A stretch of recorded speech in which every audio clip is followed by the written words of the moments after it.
భార్యాభర్తల మధ్య ప్రేమ సంబంధం విడదీయరానిది. భార్యాభర్తల లైంగిక ప్రేమ సంబంధం దేవుడు పవిత్రీకరించి ఉన్నత నైతిక స్థాయికి హెచ్చించాడు. స్త్రీ పురుష సంబంధాలు వివాహమందు పవిత్రపరచబడతాయి.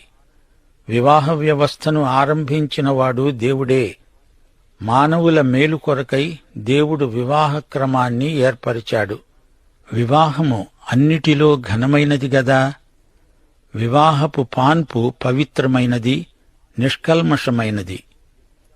భార్యాభర్తలిద్దరూ ఒకరినొకరు నమ్మాలి, ఒకరినొకరు ప్రేమించాలి, కలిసి ప్రార్థించాలి. భార్యాభర్తల మధ్య ప్రేమ సంబంధం విడదీయరానిది.